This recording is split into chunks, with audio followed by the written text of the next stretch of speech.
The void beyond Orion's threshold burned with the lights of 2,000 Dravidian warships, their obsidian hulls reflecting the distant stars like a school of predatory fish. Commander Velnara of the Palladian Unity gripped the edge of the tactical display, her four-fingered hands trembling as the holographic projection showed their grim reality. Complete encirclement.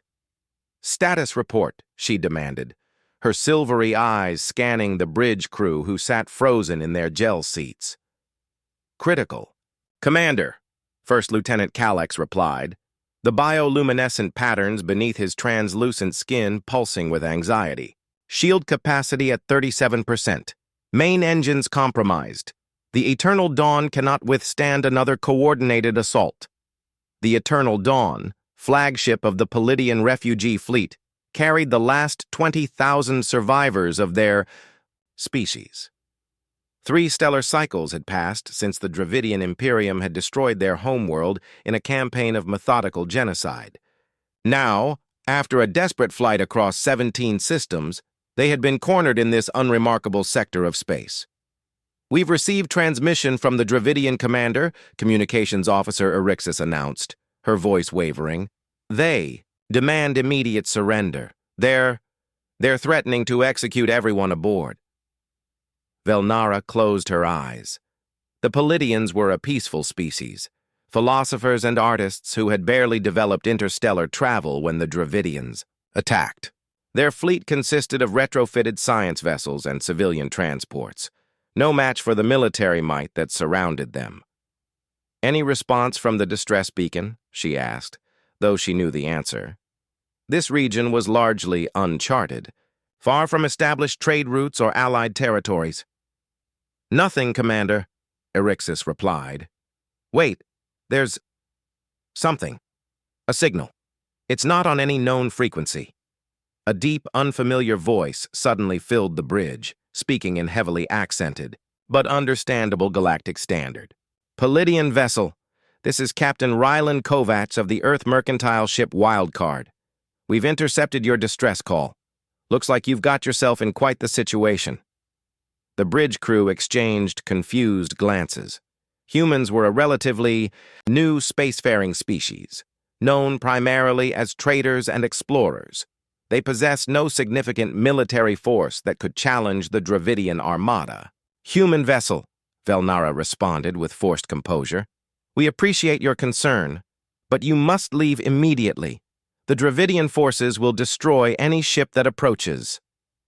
A deep chuckle resonated through the communication system. "Who said anything about approaching? Just hold your position and prepare to move when I give the signal. Kovac out." The transmission cut abruptly, leaving the bridge in stunned silence. "Commander," Tactical Officer Zenith spoke up, his sensor array pulsing wildly. "I'm detecting a small vessel on the outer edge of the Dravidian formation. It's moving directly toward them." The tactical display showed a tiny craft, no larger than a shuttle, accelerating toward the heart of the Dravidian fleet. The movement was so brazen, so utterly illogical, that the Dravidians appeared not to have noticed it yet. "What is that human doing?" Calyx whispered. "One ship against 2,000? It's suicide." Velnara watched, transfixed, as the small human vessel continued its approach. "Either madness," she murmured, "or something we don't understand." The answer came moments later as the space between the Dravidian ships suddenly erupted in blinding light. Not explosions, but thousands of miniature wormhole apertures, each no larger than a hand breadth, opening simultaneously throughout the enemy formation. And through those apertures poured fire. The Dravidian fleet, moments ago an overwhelming force of military supremacy, descended into chaos. From each tiny wormhole emerged a concentrated stream of what appeared to be stellar plasma, burning at temperatures that even advanced Dravidian shields couldn't withstand. Ships began to break formation, their hulls glowing orange-white where the streams made contact. "Impossible!" breathed Tactical Officer Zenith, his sensor array flashing erratically. "Those are controlled microsingularities." The energy requirements alone would— The human is hailing us again, Erixis interrupted, her voice tinged with awe. Captain Kovac's voice filled the bridge once more, now strained with evident effort. Sorry for the dramatic entrance. Listen, carefully, Palladian vessel. I've created a temporary disruption, but I can only maintain these portal streams for approximately 7 minutes before my ship's core overloads. There's a navigation packet attached to this transmission. Follow it precisely. It leads to a gravitational 0.5 light minutes from your position. Velnara gestured to her navigator, who immediately began analyzing the received coordinates.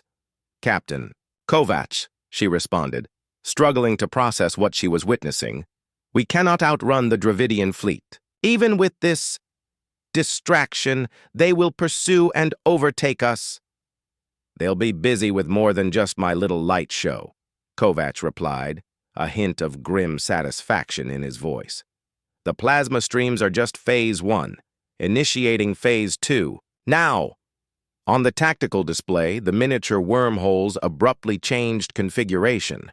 Instead of emitting plasma, they began to connect pairs of Dravidian vessels to each other. Before the bridge crew could understand what was happening, the consequences became horrifically clear. Ships suddenly found their engine outputs redirected through the wormholes directly into the vulnerable sections of other Dravidian vessels. Defense systems automatically fired at perceived threats, only for their weapons to emerge from portals near Allied ships. The precisely orchestrated chaos turned the Dravidian formation against itself. This is— Kalex couldn't find words to complete his thought. Tactical geometry, Velnara whispered. The human is using their own positions against them. The navigator looked up from her console. Commander, I've verified the coordinates. It's a gravitational shadow created by the overlapping fields of 3 neutron stars. We would be effectively invisible to sensors within that region. Can our engines get us there? Velnara demanded. Chief Engineer Marexa's voice came through the internal communication system. I can give you 60% thrust, Commander. It will be enough, but barely. Make the necessary preparations, Velnara ordered. All hands prepare for maximum acceleration on my mark. She opened the channel to the human vessel again. Captain Kovac, we are prepared to follow your coordinates, but what about you? Can your vessel reach the safe zone with us?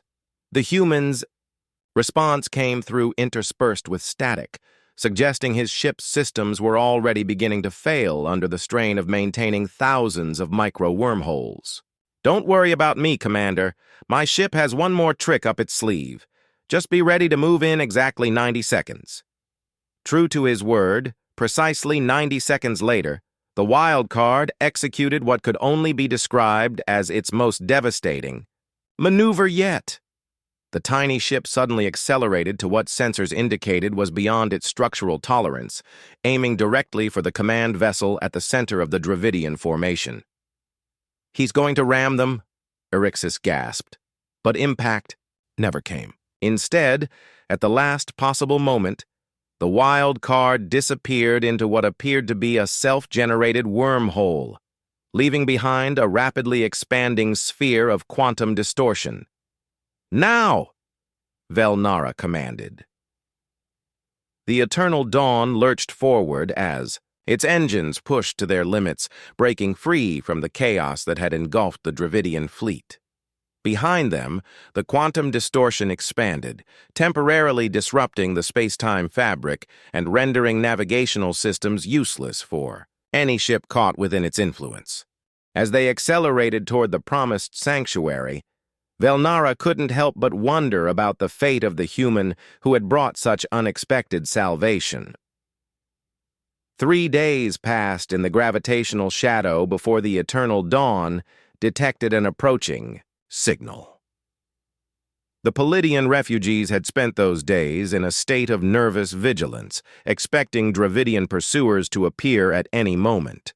Instead, what materialized from the darkness was a battered transport vessel of unfamiliar design, its hull scorched and patched in dozens of places. It's broadcasting an identification code, Erixis announced, surprise evident in her voice. It's the wild card. A wave of murmurs swept across the bridge. Velnara straightened her posture, hardly daring to believe the human had survived. On screen, she ordered.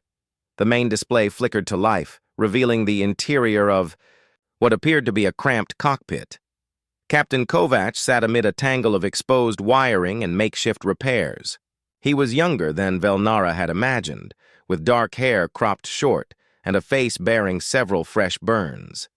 Despite his obvious injuries, he grinned broadly at the camera. "Hope I didn't keep you waiting too long," he said casually, as if he hadn't just single-handedly defeated a fleet that had cornered the galaxy's most advanced civilizations. "Captain Kovac," Velnara responded, unable to keep the astonishment from her voice. "We believed you lost. How did you survive the quantum collapse?" The human winced as he adjusted his position. "Let's just say my ship's translocator core wasn't designed for a jump that complex. Had to vent the drive and ride the shockwave out. Took me a couple of days to patch things up enough for another jump." He glanced around at his battered cockpit. The wild card's seen better days, but she's still flying. Velnara studied the human with newfound curiosity. "You risked your life for a species you've never encountered before. Why?" Kovac's expression became more serious. "We humans have a saying. The enemy of my enemy is my friend. The Dravidians have been disrupting shipping lanes near Earth colonies for years. We've lost good people to their raids." He paused, then added more softly, "And I've seen the recordings of what they did to your homeworld. No one deserves that fate." First Lieutenant Calix stepped forward. "Your technology, those micro-wormholes. Nothing in our scientific understanding suggests such precision control is possible." At this, Kovac gave a knowing smile.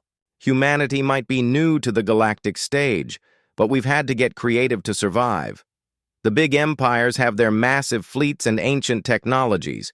We have innovation and a willingness to try the impossible."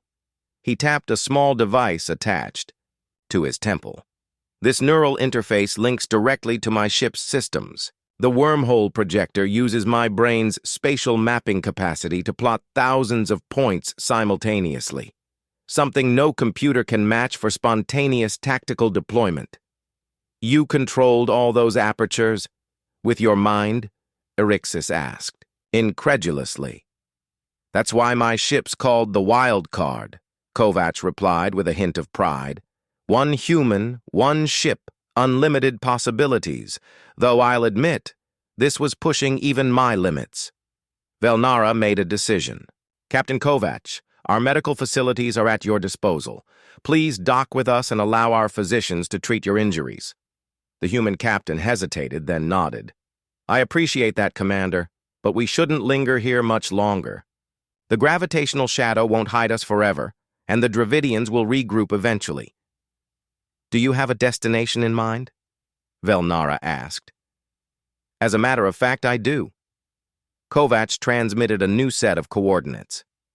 "This is the location of Outpost Horizon, a human frontier settlement. It's technically independent, operating outside Earth's direct authority, which means no bureaucracy to navigate. They'll welcome your people while we figure out a more permanent arrangement." Velnara studied the coordinates. The location was well beyond charted Palladian territory, in a sector they had never explored. "Can your people truly offer us protection against the Dravidian Imperium?" she asked, voicing the concern that weighed heaviest on her mind. Captain Kovac's expression hardened with determination. "Commander, what you saw was just one human with a retrofitted merchant vessel. Imagine what we can do when we actually try." Or the first time since the fall of their homeworld, Velnara felt a flicker of genuine hope. Outpost Horizon defied every expectation the Palladians had of a frontier settlement. Rather than the rudimentary structures they had anticipated, the human colony sprawled across an enormous asteroid that had been hollowed out and transformed into a thriving metropolis. Massive habitat rings rotated around a central spire, creating artificial gravity through centrifugal force, while the asteroid's core had been converted into a fusion reactor that powered the entire installation. As the eternal dawn approached, escorted by the still limping wild card, the Palladians stared in wonder at the dozens of ships coming and going from massive docking bays, vessels of all designs, many clearly not of human origin. It appears to be some kind of trading hub, Calyx observed, watching the traffic patterns. Not just trading, Kovacs explained over the communication link. Horizon is what we call a free port. No questions asked, no allegiances required, perfect for a refugee population needing to stay under the radar. The docking procedure took nearly 3 hours, as the Eternal Dawn was significantly larger than most vessels the port typically accommodated. When Velnara finally stepped through the airlock, accompanied by her senior officers, she found herself in a cavernous docking bay teeming with activity. Captain Kovacs waited for them, his injuries now properly treated, standing beside a tall, imposing woman with silver-streaked black hair tied back in a utilitarian fashion. "Commander Velnara, welcome to Horizon," Kovacs said with a formal bow. "Allow me to introduce Governor Ilara Keyes, the founder and administrator of this outpost." Governor Keyes stepped forward with a direct, assessing gaze. "Captain Kovacs has briefed me on your situation. 20,000 refugees is no small matter, but Horizon has always been a sanctuary for those fleeing oppression." Velnara performed the traditional Palladian greeting, touching her 4 fingertips to her forehead in a gesture of respect. "Your generosity honors us, Governor. The Palladian people are peaceful. We will contribute to your community while we are here." "I'm counting on it," Keyes replied pragmatically. "Everyone on Horizon pulls their weight. I understand your people are accomplished in biochemistry and computational architecture, both valuable skills here."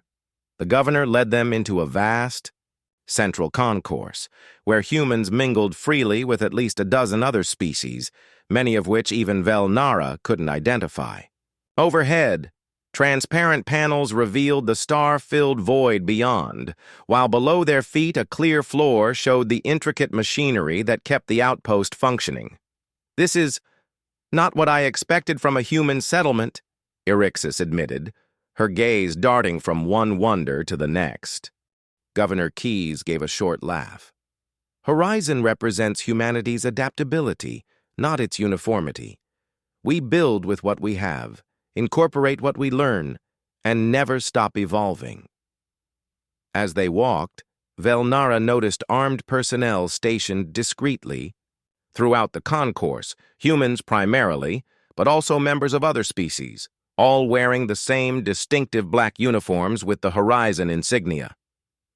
"Your security seems substantial," she observed carefully. "Necessary precaution," Keyes answered without hesitation. "Horizon exists in a precarious balance. We're officially neutral territory, but that neutrality is protected by very real defensive capabilities." She fixed Velnara with a pointed look, including countermeasures specifically designed for Dravidian warships. Before Velnara could inquire further, they arrived at a large command center where several humans worked at holographic interfaces similar to, yet distinctly different from, Palladian technology. "This is our strategic operations hub," Keyes explained. "From here, we monitor all activity within 2 light years of Horizon." One of the operators turned from his station. "Governor, long-range sensors have detected a Dravidian scout vessel entering the outer system. Standard patrol pattern, maintaining its distance." Keyes nodded, unsurprised. "They're testing our response. Activate perimeter protocols, but take no aggressive action unless they cross the boundary." The operator acknowledged the order and returned to his work. "How did they find us so quickly?" Calyx asked, alarmed. "They didn't," Kovacs replied grimly. "This sector has been under Dravidian surveillance for months. They've been probing human territories, looking for weaknesses." Governor Keyes gestured toward a large strategic display showing local space. "The Dravidians have been expanding aggressively for decades. Earth initially tried diplomatic approaches, but after several unprovoked attacks on our colonies, the relationship has deteriorated. What the governor isn't saying, Kovac added, is that we're on the brink of open conflict. The incident with your fleet may have just accelerated the inevitable.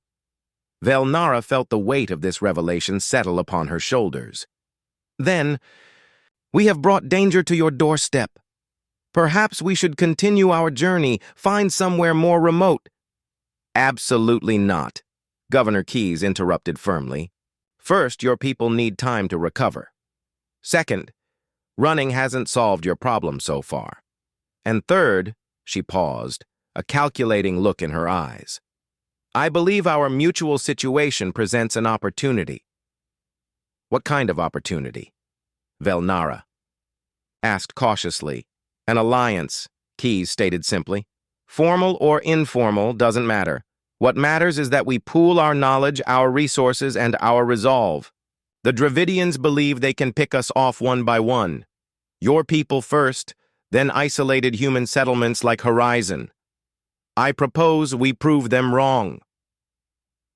The Palladian Integration Council, hastily assembled from the surviving leadership aboard. The Eternal Dawn sat in silent contemplation of Governor Keyes's proposal. 6 solar cycles had passed since their arrival at Outpost Horizon, during which time the Dravidian presence at the edge of the system had grown from a single scout to a patrol squadron of 5 vessels.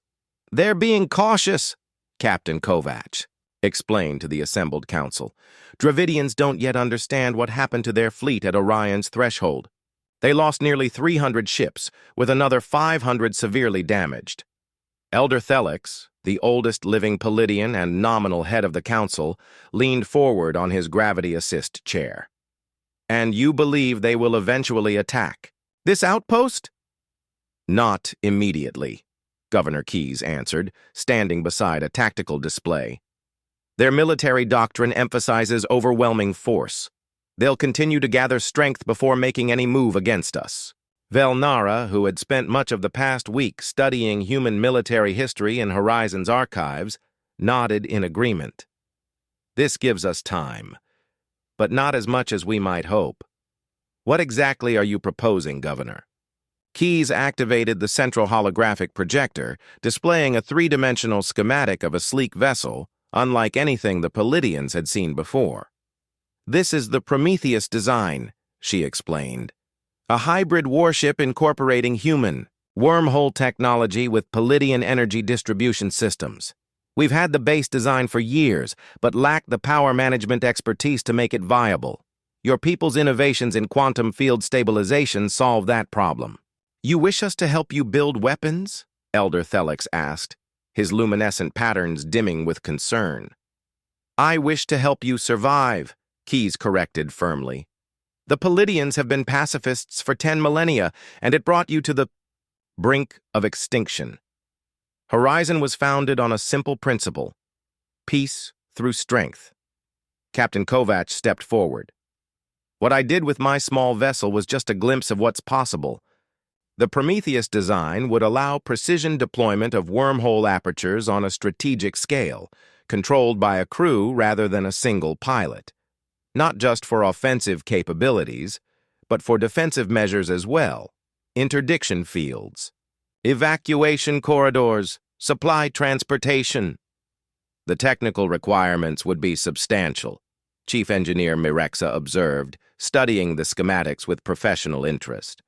Our remaining fabrication facilities aboard the Eternal Dawn could be adapted, but production would be slow.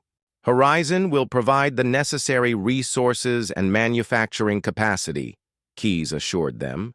What we need is your expertise. Velnara watched the council members exchange uncertain glances. The proposal challenged millennia of Palladian cultural identity. They had always been creators, explorers, philosophers, never warriors. If I may speak, she said, rising from her seat. I have served as military commander of our fleet, but I was originally trained as a cultural historian. Our pacifism emerged after the Corellian Wars nearly destroyed our civilization 15,000 1,000 years ago. We chose a path of peace because we had seen the alternative. She moved to the center of the chamber, addressing the entire council. But there is a difference between pacifism as a philosophical choice and pacifism as a suicide pact. The Dravidians gave us no choice in our conflict with them. They attacked without provocation, without negotiation. They slaughtered billions, not because of any threat we posed, but simply because they could. Velnara gestured toward Kovac and Keyes. These humans risked everything to save strangers. They offered sanctuary when they could have simply turned away. Now they offer partnership when they could demand subjugation. This is not a choice between peace and war. That choice was taken from us when our homeworld burned. This is a choice between extinction and survival. The chamber fell silent as her words settled over the assembly. Finally, Elder Thelix spoke, his voice carrying the weight of thousands of years of Palladian tradition. Commander Velnara speaks wisdom. Our ancestors chose peace when they had the luxury of choice. We must choose survival because we have no other option. He turned to Governor Keyes. We will contribute our knowledge to this endeavor, with one condition. Any technology we develop together must have the capacity to serve life as well as to take it. Governor Keyes nodded solemnly. I would expect nothing less from the Palladians. We don't seek to turn your people into warriors. We seek to combine your genius for creation with our capacity for protection. As the council adjourned, Captain Kovac approached Velnara privately. That was quite a speech, Commander. It was the truth, she replied simply. My people need to understand that adaptation is not betrayal. Kovac studied her with newfound respect. You know, in human history, some of our greatest advocates for peace were those who understood war most intimately. He paused, then added, The first Prometheus vessel will need a captain who understands both Palladian and human perspectives. Velnara considered his words carefully. Are you offering me command? I'm suggesting that transformation works both ways, he answered. Humans have much to learn from Palladians about creation and preservation. Perhaps in return, we can teach you something about standing your ground. For the first time since the fall of her homeworld, Velnara allowed herself to imagine a future beyond mere survival. A future where her people might once again thrive, not just as refugees, but as equals among the stars. The Dravidian ultimatum arrived precisely as Governor Keyes had predicted. 6 months after the Palladians' arrival at Horizon, a diplomatic vessel bearing the insignia of the Imperium's third expansion fleet entered the system, transmitting a message directly to the outpost's command center. Fleet Lord Mograx appeared. On the main view screen, his scaled face bearing the ceremonial scars that marked his rank. Behind him stood a row of Dravidian officers, their posture rigid with military discipline. This statement is addressed to the illegal human settlement designated Horizon and to the fugitive Palladian remnant sheltering within, the Fleet Lord began, his translator rendering his rasping voice into flat, emotionless standard. By authority of the Grand Imperator, you are commanded to surrender the Palladian refugees immediately for proper processing according to Imperium law. Failure to comply within one standard cycle will be considered an act of war against the Dravidian Imperium. Governor Keyes stood before the transmission, her expression betraying no emotion. Fleet Lord Mograx, Outpost Horizon acknowledges your communication. As an independent settlement operating under the Freeport Charter, we are not subject to Imperium law. The Palladians have been granted sanctuary status under our authority. The Dravidian commander's pupils contracted to narrow slits, a sign of controlled anger in their species. Your authority is unrecognized. The Palladians are designated enemies of the Imperium. Their technology and biological distinctiveness will serve the greater glory of Dravidia. If I may, Velnara said, stepping into view beside Keyes. She now wore a uniform that blended Palladian styling with Horizon's practical design. a visual symbol of the integration that had occurred over the past 6 months. Fleet Lord Mograx, I am Commander Velnara of the Palladian Unity. We have no quarrel. With the Dravidian people, we seek only to exist in peace. Peace is irrelevant, Mograx replied dismissively. Strength determines the right to exist. The Palladians proved their weakness. The humans will soon prove theirs. One cycle. No extensions. The transmission terminated abruptly. The command center erupted in controlled activity as Horizon's defense. Protocols activated automatically. Governor Keyes turned to her staff. Status report, she ordered calmly. Dravidian forces at the system's edge have increased to 27 vessels, the tactical officer reported. Long-range scans suggest another 40-plus approaching from the Caridian sector. Not nearly as many as I expected, Captain Kovacs remarked, joining them at the central console. Their main fleet must still be recovering from the Orion's threshold. Encounter. Keyes nodded. They're testing our resolve, seeing if we'll crack under pressure. She turned to Velnara. Commander, what's the status of our special project? The first Prometheus vessel is operational, Velnara replied. Chief, Engineer Mirexa completed the final calibrations this morning. We've designated it the Phoenix Fire. Appropriate name, Kovacs commented with a slight smile. Rising from the ashes and all that. Governor Keyes addressed the entire command center. This is the moment we've been preparing for. Initiate defense. Protocol Omega. All civilian vessels to secure docking bays. Non-essential personnel to designated shelter areas. As the outpost mobilized for potential conflict, Velnara, Kovacs, and a mixed crew of humans and Palladians made their way to a heavily secured docking bay deep within the asteroid's core. There, suspended in a specialized cradle, waited the Phoenix Fire, a vessel unlike any that had come before it. Its hull gleamed with the distinctive iridescent material developed by Palladian artisan engineers, simultaneously beautiful and functional.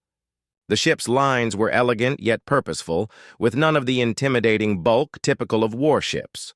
At approximately 1/4 the size of a standard Dravidian cruiser, it appeared almost fragile in comparison to the forces it would face. She doesn't look like much, Kovacs observed as they approached the airlock.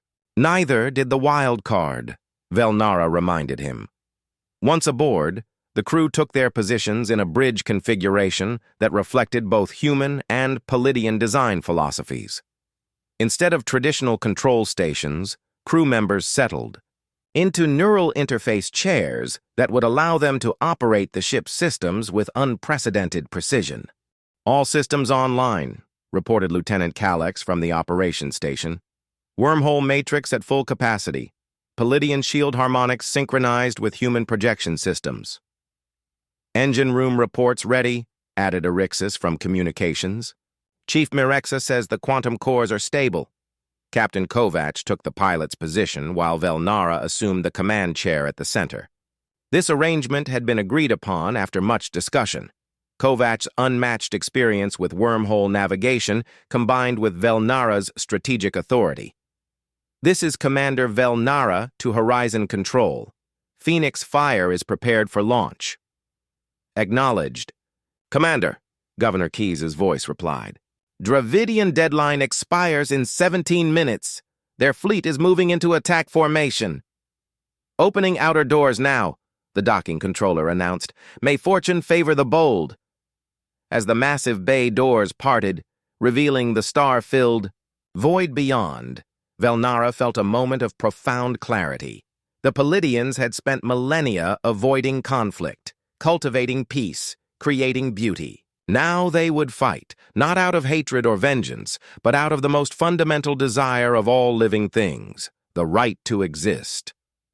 Take us out, Captain, she ordered quietly.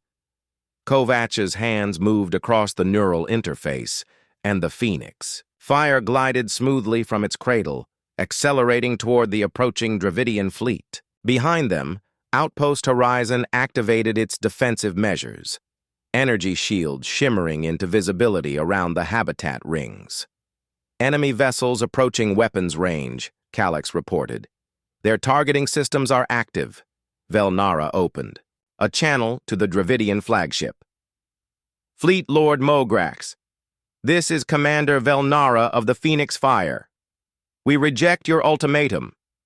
The Palladian people claim the right of self-determination, as do our human allies. This is your only warning. Withdraw your forces immediately. The Dravidian commander's laughter filled the communication system. One small vessel and an asteroid outpost against the might of the Imperium. Your defiance would be admirable if it weren't so futile. You misunderstand, Velnara replied calmly. This isn't defiance, this is innovation. At her signal, Kovac activated the Phoenix Fire's primary systems. Throughout the ship, the combined genius of two civilizations came to life. The wormhole matrix, exponentially more powerful than the makeshift system aboard the Wildcard, began generating not thousands but millions of precision-calculated spatial apertures.